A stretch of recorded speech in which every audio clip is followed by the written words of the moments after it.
In the previous episode, we continued our deep dive into revolutionary worldview warfare by discussing propaganda. In this episode, we're going to focus on the hidden hook within the messaging provided by propaganda: wicked deception. Wicked deception is like a supernaturally empowered, psychoactive snake venom. Many types of animals are venomous, but snake venom stands out in a few ways.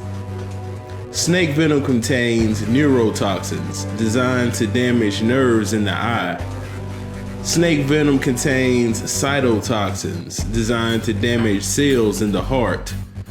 And snake venom contains myotoxins designed to destroy cells in the diaphragm, which is the main muscle involved in breathing. In this episode, I'm going to show how the physical effects of snake venom are analogous to the spiritual effects of wicked deception. Spiritually speaking, breathing often represents the will, especially in regards to making conscious, intentional decisions. The spiritual heart is the seat or wellspring of desire. It is the focus of revolution, but I will discuss that in the next episode. The eye often represents the countenance. The countenance is the visible manifestation of the character and feelings of the spiritual heart. We are referring to countenance when we say things like the look in their eyes, a stern-faced person, and they gave me bad vibes. Take a look at the previous couple clips again. It is through the cheerful countenance of the businessman that we can see the fulfillment of his heart's desire to close deals. And it is through the serious countenances of the lady soldiers that we see their courageous hearts. The concept of worldview comes into focus as we observe the interplay of countenance, decision making, and desire. Our countenance reflects our desires, which are premised upon our own beliefs about what would be good. Our desires shape the decisions we consciously, intentionally make to actualize those core beliefs. Foundational to the set of core beliefs comprising any person's worldview is his or her conception of the self and the other. Throughout world history, the most consequential and divisive such conceptions have centered on divinity. These can be summarized as: the self and the divine are essentially two. The self and the divine are essentially one. What makes these conceptions so divisive is that they are mutually exclusive. That means that any person who embraces the false conception has embraced what I refer to as the lie. Furthermore, this person's rejection of the true conception ultimately renders him or her complicit in that lie. The issue of lies versus truth has been the subject of deep study throughout world history. An example from ancient times is demonology, the study of the superhumans who are intimately associated with lies in general and the lie in particular.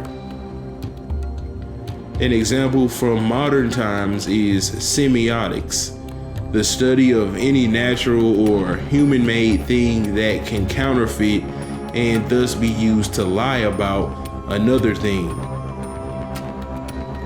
So with all that in mind, I define wicked deception as the communicative act of persuading a target audience to live as if the lie is the truth. The state of the target audience's spiritual heart, molded over time by such a lifestyle, is reflected physically in the countenance. Let me explain with a real-life example. We will analyze the evolution of a wicked deception that works by convincing people that feeding on the resources or life force of the weak is justified. because the greatest good in this inherently insecure, predatory world system is the attainment and maintenance of power. The nature of these people's spiritual hearts is reflected in their pride of countenance, looking down on others. Some are so demoralized that their deepest heart's desire is to create more victims. And in this world system, there is no mercy. But more about that in the Revolution episode. To set up this analysis, recall a topic we explored in the episode on the Great Work.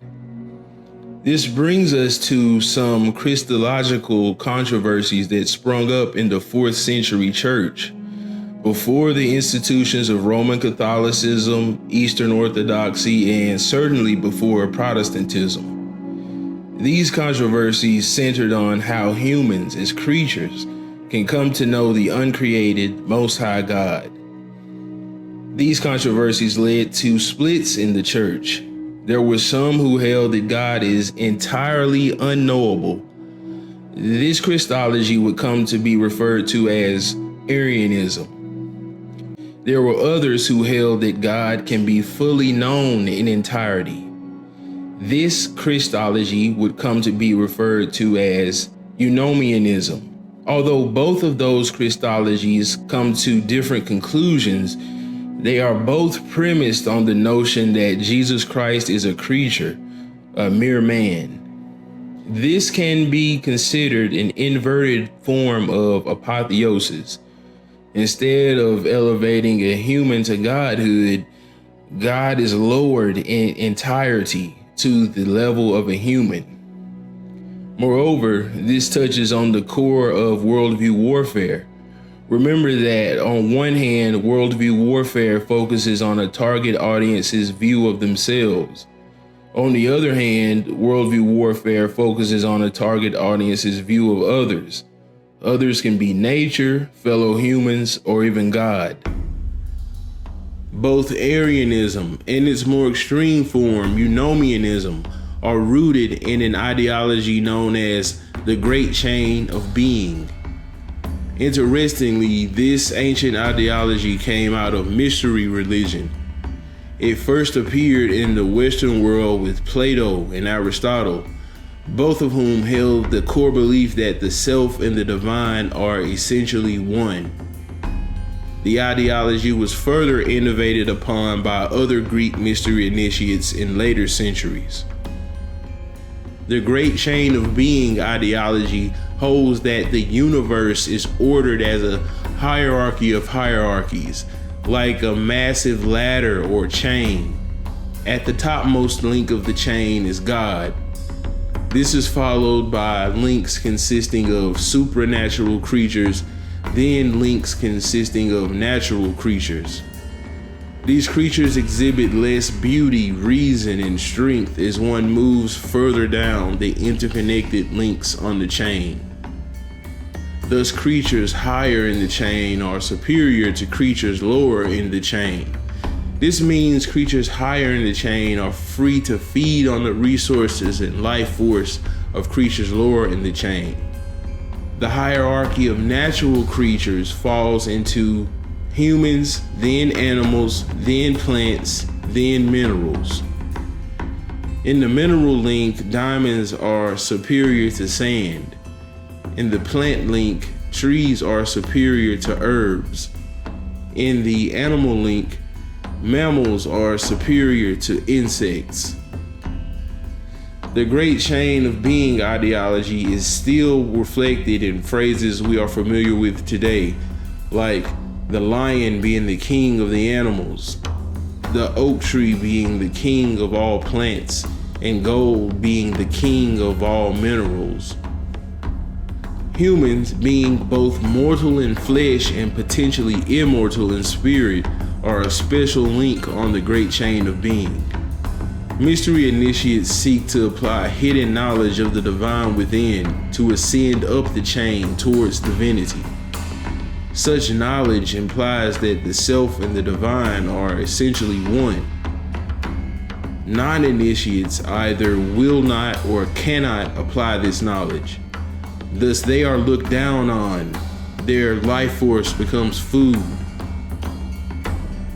Arianism perpetuated the great chain of being ideology in Christian context, redefining the Godhead such that God the Father is superior to both Jesus Christ and the Holy Spirit.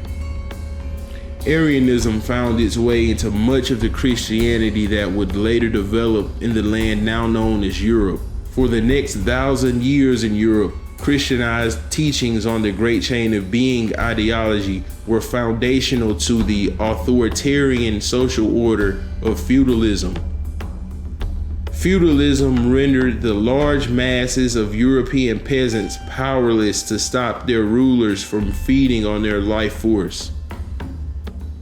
By the 15th century, feudalism began giving way to the more secularized social order of libertarianism. This would greatly facilitate Western European rulers' increasingly imperialist endeavors. The race theorists those rulers sponsored innovated on the great chain of being ideology to portray the European as superior to all other people groups. Most Africans and South Asians were often portrayed as straddling the line between human and animal. This gave rise to the missing link phrase still used today, and it justified Europeans feeding on their resources and life force. So we arrive again at Blumenbach's work. His obsession with racial purity and Greek ideals of beauty contributed to a larger habit of scholastic influencers embedding various religious and political themes into scientific publications. Later generations of European race theorists would further divide Blumenbach's Caucasians into a hierarchy of superior and inferior European races. Teutonic rulers, as speakers of the modern Germanic languages, portrayed their people group as the most superior European race. They justified this claim partly through historical studies, tracing their ethnic roots back to the people groups who helped to overthrow the Western Roman Empire. They also justified it through stories from regional mystery religion, which portrayed their people group as closest to the line between humans and superhumans. Speakers of the modern Slavonic languages, the Slavs, were portrayed by them as straddling the line between European and non-European. By the 18th century, elites from the dominant group among the Slavs, the Russians, were adopting westernized worldviews. Russians would soon begin innovating on the great chain of being ideology to facilitate imperialist endeavors in Eastern Europe, Central Asia, and North America. As Russia was later entering the Soviet era, US and Western European innovations on the great chain of being ideology were contributing to the formation of Nazi race theory. Recent innovations on the great chain of being ideology are now playing a role transforming the decade-old racialized civil war in Ukraine into an open conflict between Eastern and Western Europe, as each side feeds on the resources and life force of the other. Then there is the variant of the great chain of being ideology dominant in the Asian Caucasian region. It is much older than the European version and largely rooted in Vedantic mystery religion. A dominant variant also exists in the African Caucasian region. It is many thousands of years old and rooted in a superhuman regarded by Egyptian mystery religion to be at the rank of a cosmocrator. I will leave further discussion of those variants for another time. In conclusion, there are 4 key takeaway points from this episode. Number 1, wicked deception is the hidden hook within the messaging provided by propaganda. Number 2, wicked deception is the communicative act of persuading a target audience to live as if the lie is the truth.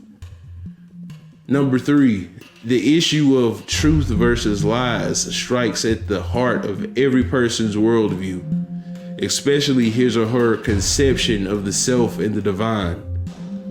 Number 4, the conception that the self and the divine are essentially one advances the world system, the system of social and spiritual authority where might makes right in the pursuit of power. These discussions are a companion to my book entitled Revolution, an introduction to the art and science of worldview warfare. It cites numerous sociological and theological studies on wicked deception. Thanks for your time. Stay tuned. Next, we will explore revolution in greater detail.